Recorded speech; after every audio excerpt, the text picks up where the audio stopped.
have many options for Venezuela. And by the way, I'm not going to rule out a military option. We have many options for Venezuela. This is our neighbor. This is, you know, we're all over the world. And we have troops all over the world in places that are very, very far away. Venezuela is not very far away. And the people are suffering. And they're dying. We have many options for Venezuela, including a possible military option if necessary. That would be U.S.-led, Mr. President? Say? That would be a U.S.-led military operation? We don't talk about it, but a military operation, a military option is certainly something that we could pursue. Hey everybody, Josh Sigurdson of World Alternative Media here, and we are joined by John Doull, and what you just saw was President Trump saying that they are considering military options in Venezuela. We kind of went into this, alluded to it about a week and a half ago in a report, and we said we were going to do a report on it, and here we are. And you know, it's also worth pointing out that apparently Donald Trump doesn't think we realize how far away or close Venezuela is. Yeah. It's kind of preschool kind of talk, and you know, that's what it comes down to here, because of course Donald Trump during the election was running on a mostly non-interventionist policy. Of course, he strayed away from that off and on throughout the campaign, as he did with many issues. So many issues that, you know, Obama championed, you know, this interventionist policy just like Bush did. And rightly so, Trump called that out, but of course he wasn't consistent with it. And, you know, this is actually a very worrisome, because, you know, I get an argument often about, well, you know, look what happened with Iraq. We went there and then we left everything in ruins. Okay, the problem was that we went there in the first place. Shouldn't have gone there in the first place. Same with Libya, same with like Yemen, Bahrain, and we can go on and on and on. And, you know, people don't seem to be okay with, you know, Russia coming over here and blowing up the country because the government sucks. So why on earth would we go to Venezuela and blow up a bunch of, like, we're talking military options, so we're talking boots on the ground, and it's eerily reminiscent of Operation Condor in, I believe, 1976, which included Chile and Argentina, where hundreds of thousands of people were died and displaced. And, you know, Venezuela is a terrible country. It's the socialist utopia that went to hell. I mean, it's the hyperinflation, the debt, the dependency on oil, the fact that people are forced to eat their pets or break into zoos, or I believe it was go after flamingos and eat them. I mean, it's insane, and there's no doubt it's a dictatorship. And we at WHAM have been talking about it since before almost anyone else was talking about it, and we were called crazy then, and all of it's come to fruition. So I hope people listen to us this time around, because this military option is absolutely ridiculous, and it's only going to end in leaving the place worse off than it was, just like Iraq, just like Afghanistan, where, you know, women used to work and, you know, walk around in bikinis and stuff in the 1970s, and now is a wasteland, and people are in servitude to Islam, etc., etc. John, what do you think about what's going on with this apparent push towards possibly intervening in Venezuela? I'm not sure exactly how much legitimacy there is to what Trump said. I've definitely seen that people like H.R. McMaster have tried to distance themselves a bit from that. McMaster was quoted as saying that he thought the U.S. should leave it alone and let regional players in South America put pressure on Venezuela in the wake of the recent things that have brought a lot of attention with this sham election and Maduro stripping the power from the opposition in Parliament, where they don't have any legislative power anymore. It's hard for me to know whether this is just Trump talking big talk, or whether the United States is really looking at these options in the Pentagon, and you know, there really is a desire to do this. One thing I thought was really interesting was that recently they put sanctions on Maduro and a number of other top Venezuelan officials, where they froze any U.S. assets they had and prohibited Americans from doing any business with them. But the U.S. was very hesitant to put any further economic sanctions on Venezuela because Venezuela is the third largest supplier of oil to the United States. And I think that ties in with the question of military intervention there. I don't think they're going to actually want to go in there and have any kind of military operation if it's not something that they feel is going to suit the oil interests. Or, I mean, I just considered something right now, the fact that Trump has talked in the past about how we should have gone into places like Iraq and just seized their oil, which is another option for him, which is another really bad option. And of course, just recently, Maduro tried to call the White House, and when he called the White House, Trump refused to talk with him, and that goes into that point about diplomacy, where as during the election he said, well, why aren't we talking to people? Why are we just going and bombing them? Why aren't we talking to them? And now he's like, well, I'd rather bomb than talk, and that seems to be the way it's going. And of course, he even talked a few weeks ago about possibly doing, air raids, airstrikes in the Philippines as well. So, I mean, this is something that seems to be coming together at a rather disturbing pace as a military-industrial complex. Big government, for those that are watching that say they're conservative and are totally for this, the military-industrial complex continues to grow and grow their size and scope across the globe, and it is a globalist entity, something else that Trump supporters were against. And now suddenly it's like, well, when Obama did it, we'll call him out, but when Trump does it, well, because he's our guy, we're just going to let him do the same things that Obama was doing. Look, I understand why so many people like Trump. He's anti-establishment, at least it appears that way, and he says a lot of things that are enjoyable to watch.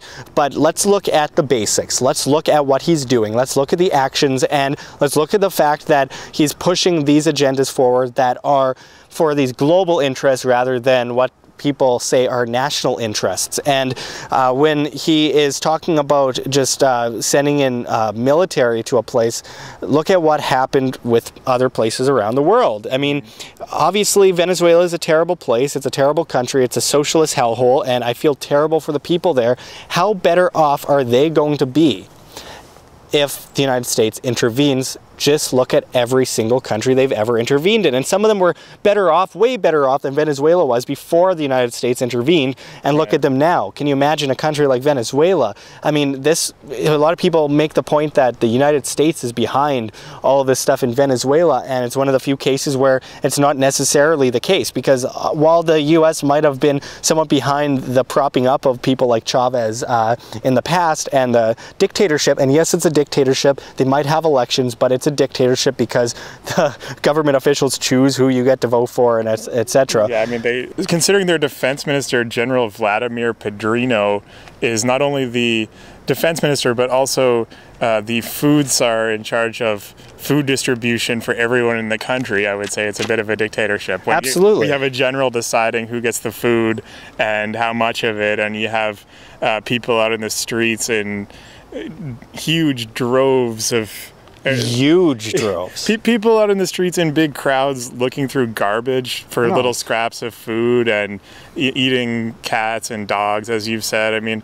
I can't imagine how it could be much more of a dictatorship there. When the opposition party isn't allowed to have any legislative power anymore and they're just ceremonial. Well, absolutely, and that goes to my point about people saying that it's the United States involvement. Well, if you can say it's the U.S. involvement by not wanting to take bolivars that are hyperinflated, printed out of thin air into oblivion, for them not wanting to take that money, I can't say I blame them. Obviously, the fiat in the United States is on the same track, but the fact is the bolivar is hyperinflated. Why on earth would the United States want the bolivar? So there's that point too, and it comes down to it's a socialist country, and it's at the end point of a socialist country going into either communism or the people rising up and bringing upon free markets. And just considering the fact that all socialist countries always end up with the same fate, where the leaders live in palaces and the people drink out of gutters.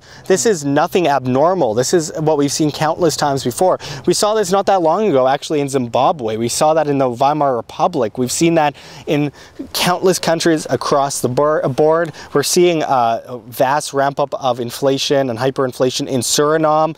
We're seeing some pretty scary times in Argentina as well. And what is the U.S. should they just go into all these countries and, you know, prop up the central banking system, get IMF loans in there, etc., create more debt on the people's shoulders, and then blow up a bunch of buildings and cause false flags like they did in Operation Condor, etc., etc.? I mean, this is not how you go about fixing something. Things are fixed by the individual, not the collective. And of course, Donald Trump is saying, well, we got to bring them democracy, and we'll talk when they have a democracy. That isn't going to end anything. They had a so-called democracy, and basically it led to democide, and it's going to continue going that way in circles forever. So I really think that people should understand the power of socialism. Yeah, if the US got involved and implemented socialism in Venezuela, then I could say, okay, yeah, sure, but then it still comes on the shoulders of what socialism does to a country, and they're at the end point, and many other countries will see the fate of Venezuela. And as I said, it comes down to the leaders living in palaces as they attack the evil capitalists, while the people, the individuals, the people who take part in capitalism more than anyone to trade freely between two free or three free individuals, they're the ones that are hurting the most. And I think it's interesting you're talking about how a lot of the socialists and communists really are bent on insisting that all the problems in Venezuela are caused by the United States. It's an easy narrative to try to sell to people, because we look around the world and the CIA really does topple governments all over the world all the time and install puppet dictators. And we do see American hegemony all over the world and lots of US meddling. But as you say, what we're seeing in Venezuela is just classic hardcore socialism. And we've seen in the past few months, Josh and I have been attacked by so many people online, communists and socialists, for speaking out against what the Venezuelan government is doing to the people. And we're talking about, as mentioned before in the video, just people that are starving in the streets, being reduced to trying to find something in the garbage to eat or the gutter. And we actually had a really rich trust fund communist kid who goes to McGill University, which is an extremely expensive elite university in Canada, sending us threats and attacking us back in December, I believe it was, for our denouncements of the Venezuelan government. And he was saying that actually it's anyone in Venezuela who tries to have any food for themselves who's to blame. And he's blaming people like small business owners. He said, oh, you guys glorify the small business owners, but they're trying to hoard food. And, you know, so anyone in Venezuela who wants to get a meal for their family is actually to blame, because they won't submit to the glorious workers' revolution and all this stuff. And so these people, they're so committed to believing that Venezuela is this wonderful paradise, which for years has been put on a pedestal by all kinds of these far left thinkers, from Chomsky and so on and so on. So many people, and Bernie Sanders has praised Venezuela. Well, Jeremy Corbyn still refuses to condemn what's happening there and thinks that the solution is more government. So it's disgusting, and these people are so hell-bent on the idea that it must all somehow be America's fault. And now the United States is actually threatening to get involved, and it just seems like it's going to come full circle into something where the U.S. actually proves these people's points for them and just further destroys Venezuela. Interestingly enough, that was what H.R. McMaster, the National Security Advisor, had warned of. It was one time where I've seen a quote from him that I actually agreed with, and he said that he was concerned by the long history of U.S. military interventions in South America, and he didn't want to give Maduro ammunition to blame the Yankees for the nation's troubles. His exact quote was, you've seen Maduro have some lame attempts to try to do that already. It's important for us to place responsibility for this catastrophe on Maduro's shoulders. He is the one who has caused it, and he is the one who's perpetuating it. So I thought that was actually relatively sensible from McMaster that, you know, if the U.S. Starts coming into Venezuela with a bombing campaign or tries to take out Maduro or something, they're just going to become the villain in this rare instance where they actually aren't really the villain. Absolutely, and the socialism is ramped up to the point of just oblivion. It's unbelievable what's happening over there. People just, you know, rampaging people who, as you were mentioning before we did the video, who just, you know, their car broke down and then they go and pillage it and, you know, attack the people inside, rob it. I mean, this is the kind of desperation that people are pushed into. And you mentioned the comment from a guy earlier talking about how it was a small business owners and everything. Keep in mind that that's the same guy who also was saying in, I think, the same conversation that Stalin only killed the bad, you know, landlords. And he was praising Mao. I'd say he said Mao never murdered anything. Typical modern college student, I guess. Typical rich kid. Yeah, it's always, you know, the rich kids I find that will, you know, they've never had to fight for anything in their life, so they, you know, blame anyone who's independent for, you know, being independent. And, you know, the poor, they talk about how we must help the poor people, but I don't really think they care about the poor people. They care about themselves. They care about, you know, being able to get rid of the bourgeoisie and which is what they are. Yeah, exactly. They're little aristocrats. And it goes all the way back to Marx. I mean, there's a hilarious letter where Marx is talking with Engels about how he's concerned that their movement looks bad because they don't have any actual workers